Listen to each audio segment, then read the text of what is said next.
Alors, dans la Bible essénienne, il y a un psaume de Michaël.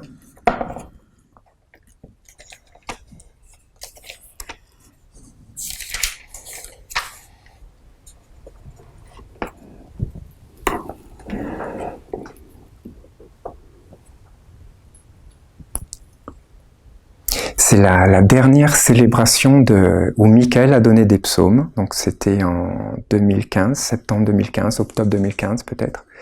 Septembre-octobre 2015. Donc c'est la dernière célébration où Michaël a donné des psaumes. Et donc en fait, si vous regardez bien, dans cette dernière série de psaumes, il y a plusieurs psaumes de Michaël qui nous parle des psaumes de la Bible essénienne, et notamment donc ce psaume 275. Donc, le titre qui lui a été donné, c'est « Savoir accueillir l'intelligence d'un psaume ». Et je vais vous lire les premiers versets. C'est exactement ce que cette médium clairvoyante, Judith Henry, donc avait dit à Olivier, un livre empli d'images. Image, ça veut dire esprit, force, lumière, intelligence, vie.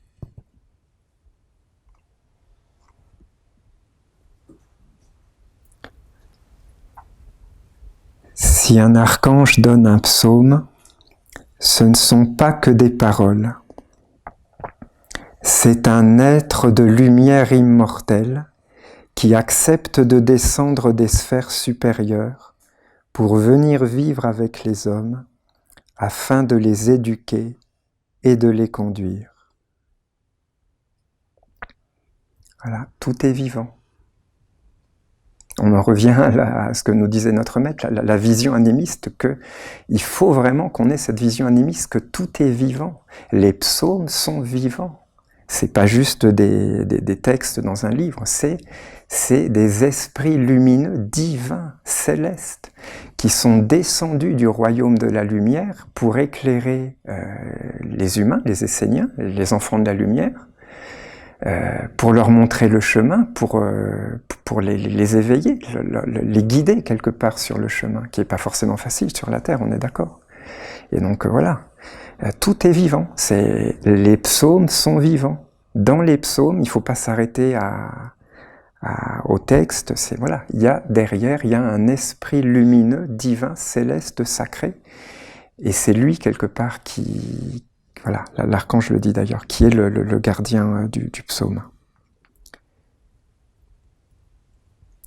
Si un archange donne un psaume, ce ne sont pas que des paroles. C'est un être de lumière immortelle qui accepte,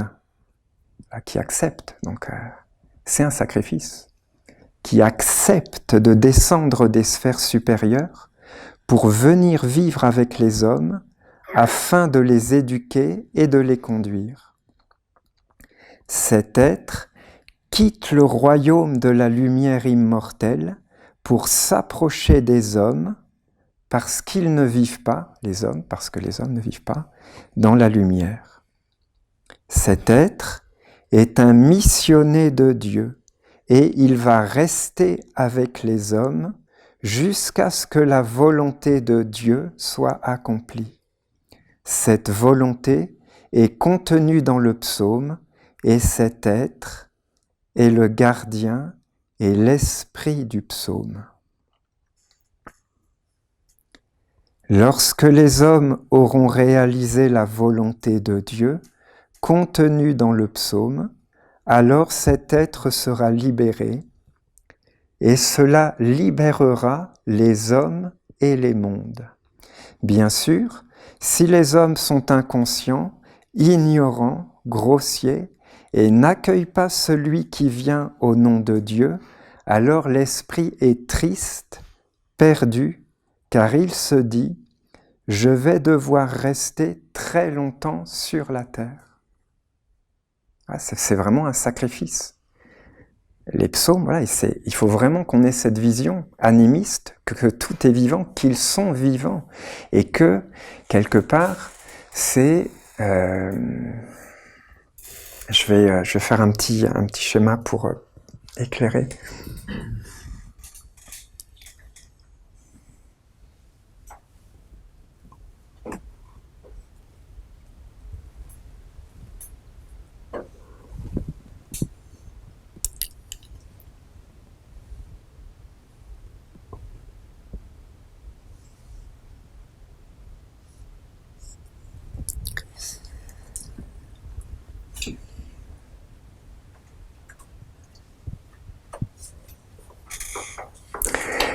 dans notre tradition, la tradition des enfants de la lumière, il y a donc cette histoire d'Adam et Ève, et notre maître donc nous avait, il y a plein de conférences qu'il a faites à ce sujet, voilà, nous avait expliqué que donc Adam, c'est le moi supérieur, c'est l'intelligence divine, c'est la lumière du monde divin, et Ève, ça nous concerne tous, hein, c'est quelque chose, c'est pas juste Ève, c'est pas juste les femmes, Ève c'est tous les humains qui sont incarnés sur la terre, voilà, Ève c'est la triple personnalité, c'est-à-dire pensée, sentiment, volonté.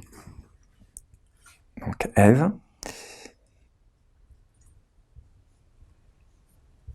Et donc, voilà, ça correspond aux 4 lettres du nom de Dieu. Donc la première lettre, Michael, Yod, et la deuxième lettre,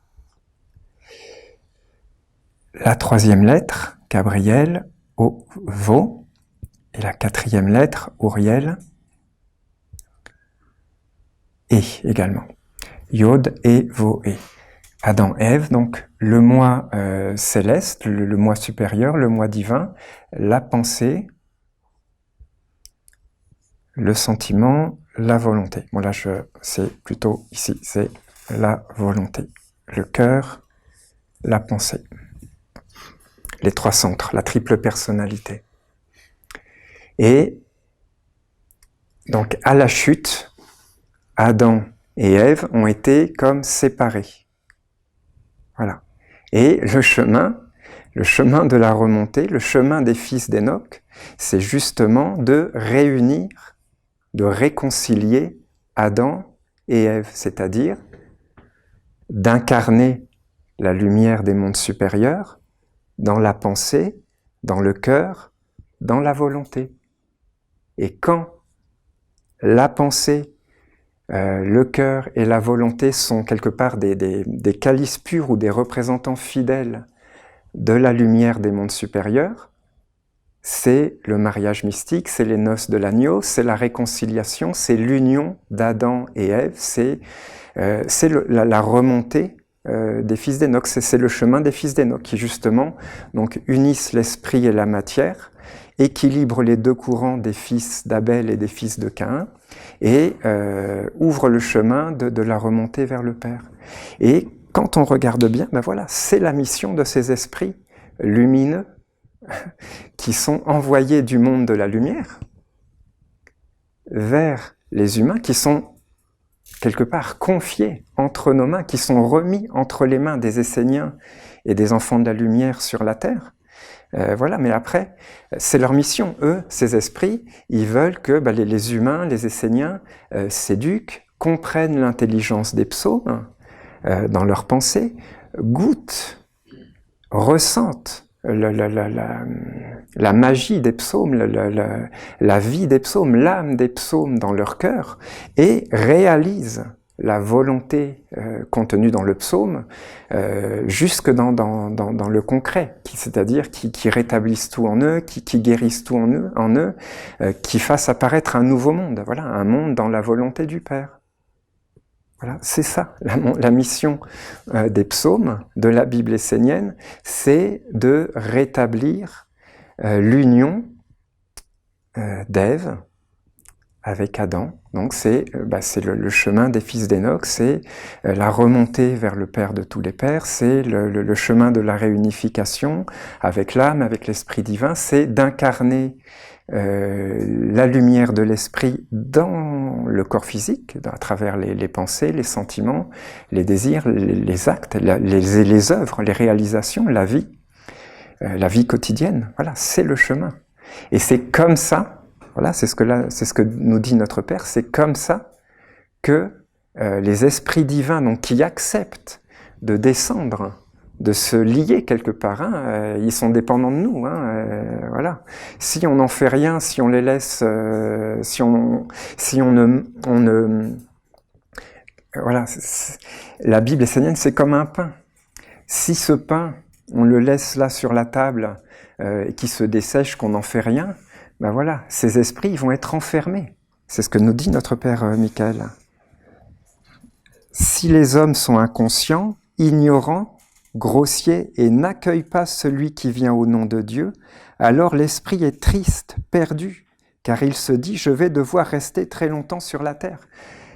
L'esprit, il va être libéré si ce pain qui est là, la Bible essénienne, c'est un pain vivant. Il faut qu'on le mange. Ça veut dire que un psaume, voilà, c'est un pain. On doit le manger dans notre pensée, on doit le méditer, on doit l'étudier, on doit le travailler par notre pensée. On doit ensuite le goûter, le sentir, le faire descendre dans notre cœur. Voilà, que l'âme de ce psaume, de cet esprit divin qui vient pour nous libérer, ça descende jusque dans notre cœur. On doit donc comme un pain, hein, comme une tartine de pain, comme un pain qu'on mange, on doit le goûter et ça doit se transformer ensuite en force de réalisation, évidemment en fidélité avec ce que l'intelligence du psaume. Voilà, ça doit devenir nourriture. On doit le faire descendre jusque dans notre digestion, notre volonté, pour que ce pain, il nourrisse toute notre vie quotidienne et qu'il fasse toute chose nouvelle à l'extérieur, qu'on fasse apparaître ce nouveau monde qui doit apparaître de la Bible essénienne et de la nation essénienne. Voilà.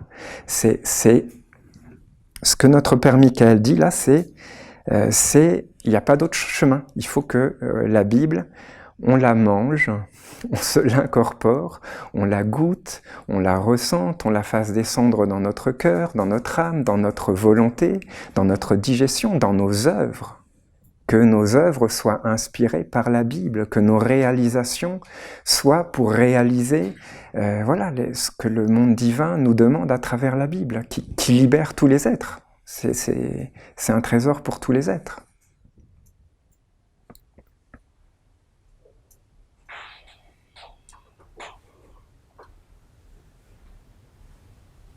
Je ne vais pas vous lire tout le psaume, mais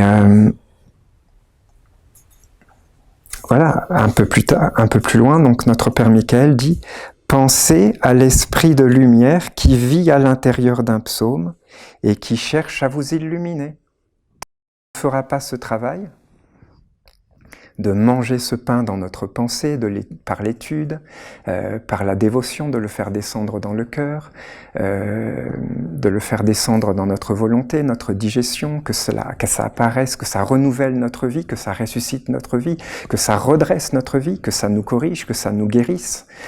Voilà, on ne libère pas le psaume, on ne libère pas l'esprit divin, et donc lui, il reste comme entre deux mondes, en attendant que des Esséniens se mettent à l'étude, au travail, et accomplissent ce qui doit être accompli, c'est-à-dire que la lumière, elle prenne un corps, qu'elle reste pas seulement comme une abstraction, comme une parole qui nous nourrit, qui nous fait du bien, qui nous berce.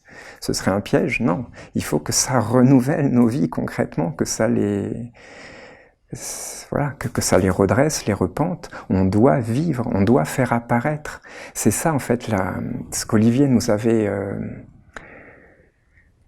révélé à travers plein d'exemples. Je m'en souviens pas forcément de tous, mais je m'en souviens d'un.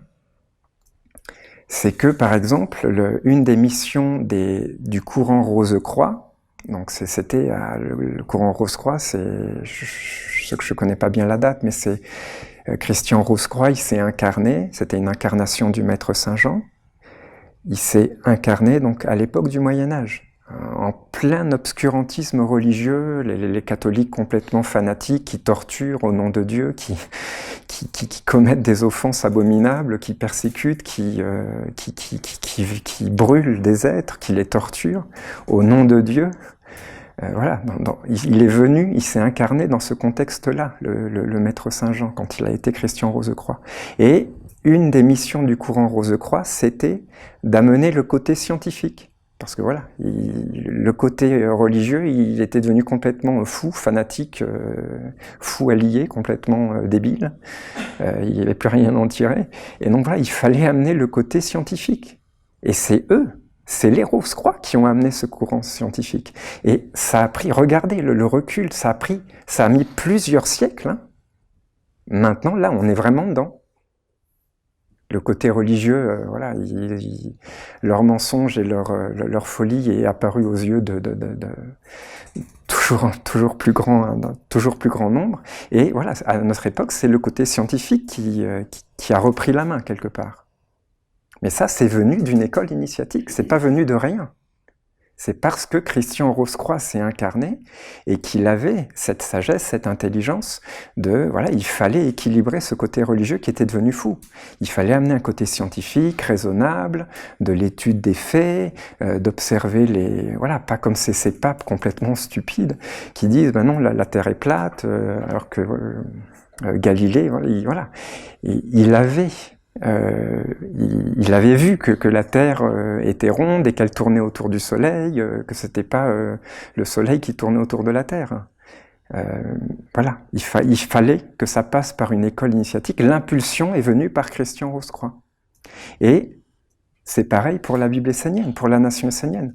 On doit, à notre époque, où les humains se dirigent à corps perdu, comme des fous, hein. C'est pareil qu'au Moyen-Âge avec l'Église catholique, quelque part. Hein. Ils se dirigent comme des fous vers la technologie, à vendre leur âme, à vivre comme des sans-âme, à donner leurs enfants pour un monde qui broie, qui asservit, qui détruit l'âme. Nous, les Esséniens, on doit faire apparaître l'homme-ange, l'homme qui vit avec son âme, qui vit avec les anges. Voilà, c'est ça notre mission. Comme Christian Rosecroix à l'époque, il avait la mission de faire apparaître le côté scientifique. D'ailleurs, René Descartes, qui est un mathématicien un peu après, je pense, voilà, il était élève des Rosecroix. C'était un élève des Rosecroix. Il avait des contacts. Il n'était pas lui-même Rosecroix, mais il a été inspiré par des Rosecroix et il a réellement amené ce côté scientifique. Hein, voilà, on lui doit des études mathématiques, des écrits philosophiques aussi, le discours de la méthode, les méditations métaphysiques qui posent justement une réflexion scientifique, raisonnable, posée sur des faits, sur une étude, sur une observation, et c'est ça qui devait être amené. Et nous, ben voilà. Notre mission, c'est pareil. On a les écoles initiatiques, les maîtres qui s'incarnent, ils viennent pour élaborer des organes futurs. Voilà. On doit élaborer les organes de l'homme-ange, l'homme qui vit avec les anges. Voilà. L'homme qui unit sa triple personnalité au soleil du monde divin, au soleil des anges, des archanges, qui vit avec les anges, qui vit avec les archanges. C'est ça la mission de la nation essénienne. On doit faire apparaître cet homme-ange. On doit lui constituer des organes. Et la façon de lui constituer ces organes, tout nous est donné dans la Bible. Hein. Les organes, ils vont apparaître les uns après les autres. Voilà, si on fait ce travail de manger les psaumes, de les méditer, de les étudier, de les goûter, de les faire vivre à l'intérieur de nous, de les digérer, que ça renouvelle notre vie, que ça redresse notre vie, que ça guérisse notre vie, voilà. Tout nous est donné dans la Bible.